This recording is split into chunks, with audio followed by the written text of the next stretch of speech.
Bom, vamos agora, toda quinta-feira, nós temos um encontro marcado com as notícias do mundo e como elas se conectam a nós. Tradicionalmente, a gente já tem o podcast divulgado sempre aos sábados nas nossas plataformas digitais. Mas na quinta-feira a gente tem um aperitivo. Está chegando a hora do nosso Sagres Internacional. Sagres Internacional. Os principais fatos do cenário mundial com credibilidade e análises profundas. Aí os nossos Sagres Internacional, por isso estamos nos conectando com o professor Norberto Salomão. Seja muito bem-vindo, professor, tudo bem? Tudo bem, Vinícius, muito obrigado. Um abraço a todos que estão nos acompanhando aí. Eu estava agora há pouco, inclusive, vendo aí a TV Sagres aqui pelo YouTube, né? Vendo ao vivaço aí a programação de vocês. Você já deu o seu like? Pois é, não, na hora foi que me chamaram aqui, mas voltarei lá, deixa comigo. Tem que dar o like e se inscrever no canal, hein, professor? Sim, perfeitamente, é isso aí. E a qualidade é excelente, viu, da imagem, tudo muito legal, muito bom mesmo. Professor, qual que é o tema de hoje? O que você debate? O que é debate hoje na escala global que nos influencia, né, e nos interessa pelo olhar local? Bom, veja bem, Vinícius, a questão não há uma influência direta, imediata do que nós vamos falar aqui. A região é Mianmar, é a antiga Birmânia. Essa região ela teve um golpe militar agora no dia 1º de fevereiro. Os militares não aceitaram o resultado das eleições e simplesmente invalidaram, estabeleceram ali um estado emergencial por um ano, derrubaram as conexões com internet, telefonia, enfim, tudo, e o regime lá hoje é de absoluta repressão. Já a condenação dos Estados Unidos, da França, da Alemanha, não é? Mas, curiosamente, por outro lado, a China mantém a posição que sempre teve em relação a essa região, porque é uma região da sua influência. Então, a China usa a sua força no Conselho de Segurança da ONU justamente para impedir qualquer retaliação. Agora, porque a gente aprendeu na participação da semana passada que a China tem poder de veto. Isso. Né? É uma continuaçãozinha aí. É isso mesmo. Então é isso. Lá no Conselho de Segurança da ONU são 5 membros permanentes: Estados Unidos, França, Rússia e China, não é? E esses países, eles têm, e o Reino Unido, eles têm a possibilidade de fazer um veto único, não precisa de todos vetarem, não. Se um só vetar, a medida não passa.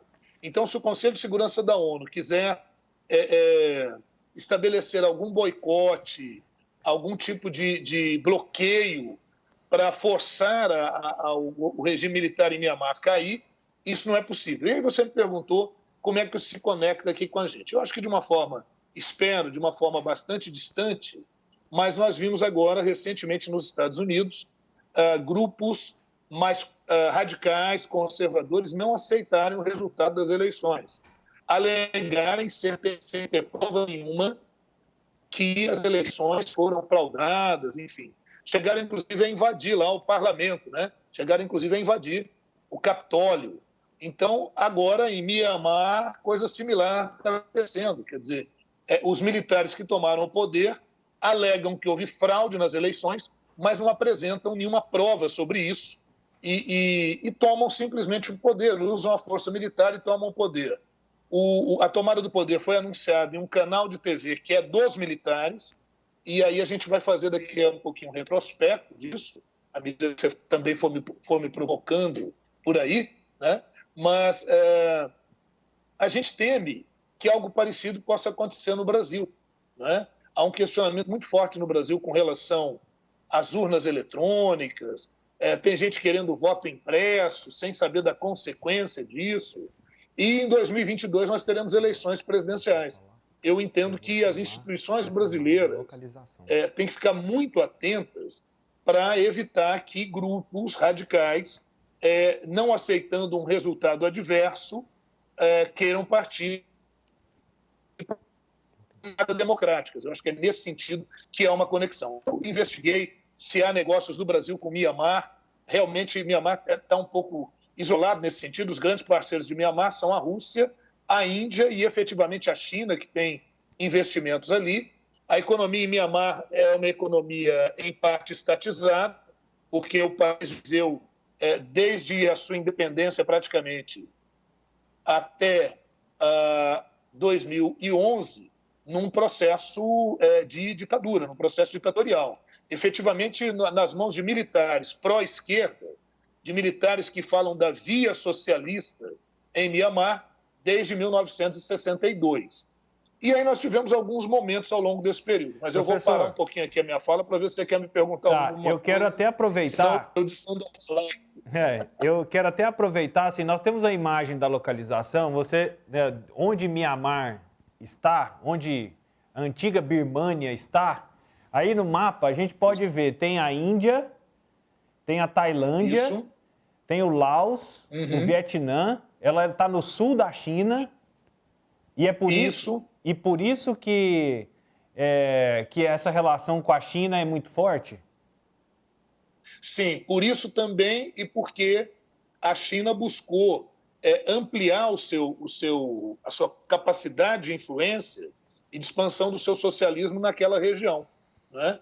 Então, em algumas áreas ela conseguiu efetivo êxito, em outras não. Na Índia, por exemplo, não emplacou, mas nessas áreas mais próximas, tem também aí próxima à Indochina, a região do Vietnã, do Laos, do Camboja, né? Dá para perceber aí, a Tailândia mais embaixo, mas no Vietnã e no Laos ela conseguiu implementar. E isso, viu, Vinícius, e todos aqueles que nos acompanham, é um problema, porque nessa disputa de poder, nessa queda de braço que a gente vem acompanhando dos Estados Unidos com a China, o golpe em Mianmar, curiosamente, favorece a posição chinesa na região. Por outro lado, um boicote econômico na região não é nada benéfico para os negócios da China. Então, a China está numa posição aí, eu diria, um pouco delicada, mas não se declara contrária ao golpe, não fez nenhuma alegação contrária ao golpe. Outra questão que é importante a gente colocar, eu vou, se você me permitir agora, Vinícius, pode ir, porque você é o nosso autor aí, fazer um histórico dessa realidade em Mianmar, né? Primeiro, por que o país chamava Birmânia e depois, a partir de 89, vai passar a se chamar Mianmar? Bom, veja, a Birmânia foi uma área antiga, é uma área que está na Rota da Seda. A Rota da Seda era uma área que ligava o Mediterrâneo, desde a Idade Média até a Índia e a China, onde se buscavam especiarias, cravo, canela, porcelana. Então, ali já era um lugar de passagem.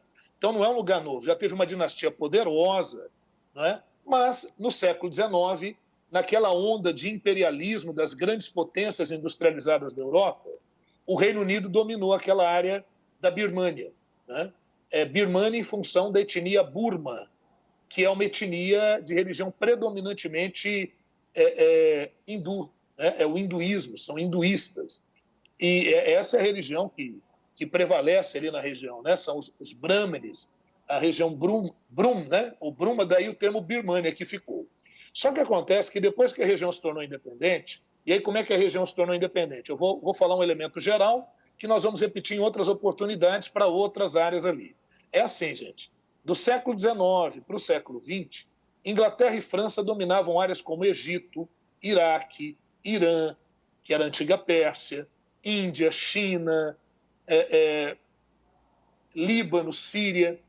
Após a Segunda Guerra Mundial, com a vitória dos aliados, não ficava bem países aliados que lutaram contra o nazifascismo manterem domínios opressores sobre áreas da Ásia e da África.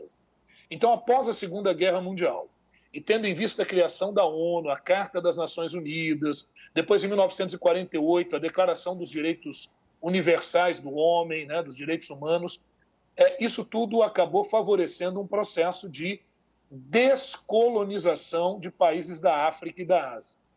Só que essa descolonização ela foi, digamos assim, um pouco a toque de caixa. E isso favoreceu a subida ao poder de ditadores, de governos autoritários, ainda mais num contexto em que se iniciava a Guerra Fria, a ordem bipolar, né? Então, tudo isso acaba servindo como pano de fundo para que nós tenhamos, a partir da década de 50 e mais efetivamente na década de 60, a chegada ao poder dos militares pró-socialistas, né? Naquele momento em que o mundo estava polarizado. Então, a gente vai ter essa presença aí de um ideal pró-socialista. Assim foi de 62 até 2011. Só que no meio do caminho nós tivemos algumas reviravoltas. Por quê? Porque em 89, após um movimento que ocorreu em 1988, o movimento 8.8.88, que foi em 8 de 8 de 1988, na qual destacou-se a figura da Suu Kyi, que é a Prêmio Nobel da Paz em 1991. Então, a luta dela, a partir de 88, para a abertura do país, garantiu a ela o Prêmio Nobel da Paz, né? Aung San Suu Kyi, que é a Prêmio Nobel da Paz de 1991. Eu tento fazer com a maior delicadeza a pronúncia, porque você sabe que nessas línguas do extremo asiático, às vezes a mesma palavra, mas com uma entonação diferente, pode significar coisas absolutamente distintas, né? Absurdas, então, absurdas e constrangedoras, viu, professor? Não é verdade? Então, vamos com calma, né? Mas é isso, a Suu Kyi, a gente coloca normalmente assim, ela recebeu o Prêmio Nobel na prisão, ela ficou 15 anos presa, né? Só foi libertada em 2010 no processo de abertura ali. Então, a gente teve esse movimento em 1988. Em 89, como a região tem 135 etnias diferentes, o governo militar, para tentar abrandar a coisa, em 1989, eles fizeram uma mudança no nome do país. Para não ficar só uma referência à etnia Burma, eles mudaram para Mianmar o nome do país, para dar essa ideia. O próprio termo tem um significado assim de florescer, de renascer, né? Para que o país, para que integrasse essas etnias. Só que tem um problema. Tem etnias que estão na região que não são de origem hindu, nem de origem burma, são de origem muçulmana, é o caso dos Rohingyas, ou Rohingyas. E esses Rohingyas ou Rohingyas, eles são brutalmente perseguidos. Isso vai gerar uma outra complicação que eu comento agora, daqui a pouquinho a gente faz um comentário sobre ela. Em 2007, nós tivemos, ainda durante o regime militar, em Mianmar, uma outra manifestação, esta feita por monges, né? Por monges budistas, né? Lá em Mianmar. Como eu disse, lá é o hinduísmo, o budismo são os elementos que predominam. A religião budista, aí está o movimento. E como eles usam essa roupa, esse vestimento que vocês estão vendo, os repórteres que cobriam em 2007 esse movimento contra a corrupção, contra o aumento dos combustíveis, havia um subsídio aos combustíveis e ele foi retirado, então eles se manifestaram. E os repórteres, tendo em vista a cor da roupa dos monges aí, budistas, chamaram esse movimento de Revolução Açafrão. Então, existe, sim, uma revolução açafrão, que nem foi propriamente uma revolução, foi uma manifestação também duramente reprimida pelo governo, brutalmente reprimida, mas aí as tensões, as pressões levaram a uma nova Constituição em 2008 e a um processo de abertura em 2010. A Suu Kyi não pôde se candidatar, porque ela tem filhos que nasceram no estrangeiro. Propositalmente, os militares fizeram uma Constituição que impedia isso. Então, há uma eleição, os aliados de Suu Kyi, do Partido pela Democracia, que é o partido dela, né? Partido pela Liberdade e Democracia, vence as eleições e ela é colocada como conselheira suprema do governo. Então, ela não pôde assumir como presidente, mas, na verdade, era quem dava as cartas. E aí é que pega, né? Ela que foi esse prêmio Nobel da Paz, ela é acusada de ser conivente com a limpeza étnica que o governo de Mianmar fez e tem feito com os Rohingyas, com essa etnia muçulmana num país de maioria budista, de maioria também de origens hindus. Ela é acusada de ser conivente com esse processo. Então, muitos têm questionado, né, a postura que ela teve no período em que ela teve no poder, porque ela está no poder desde 2011, agora em 2021 foi feita nova eleição, o partido dela ganhou com 83% dos votos, mas aí, como eu disse há pouco, os militares afirmam que houve fraude no processo eleitoral e, por isso, tomaram o poder de assalto. Com base constitucional, há um artigo na Constituição que permite essa tomada de poder para casos de emergência. A Suu Kyi está presa, acusada de contrabando, criaram uma série de acusações, contrabando de produtos eletrônicos, de interferir nas telecomunicações e de levantar a população contra o governo, porque ela disse que a população não deveria aceitar a intervenção militar. Né? É isso. Professor, a gente vai observando, contando a história, né, a característica do país, e pelo tamanho, ele parece ser aquele país pequeno, perdido, escondido num canto do mapa, dependendo de onde você olha, mas se a gente olhar o mapa tradicional que tem a Europa e a África no centro, vai jogando, né, tá aqui, no mapa ele fica bem nessa região à direita, quando você olha para o mapa, qual que é o ponto de importância de Mianmar nessa ordem asiática, né? Tá aí o mapa de novo. Nessa ordem, nessa região do globo terrestre, né? Você destacou a questão de ser muitas etnias, então é um país com uma diversidade étnica muito grande, então vive uma ebulição o tempo inteiro. Economicamente, como é que ele se comporta? É um produtor, só compra? O que significa Mianmar nessa ordem ali para a região? Muito bem. No contexto internacional, de uma forma geral, é uma participação minúscula, né? Porque o modelo socialista que foi implantado, e aí, pelo amor de Deus, não tem nada a ver com ideologia de ser socialista ou capitalista, mas porque o socialismo ele ganha nuances variadas dependendo do lugar em que ele é implantado. Então, aqui nós não estamos fazendo nenhum juízo de valor se o socialismo é bom ou é mau.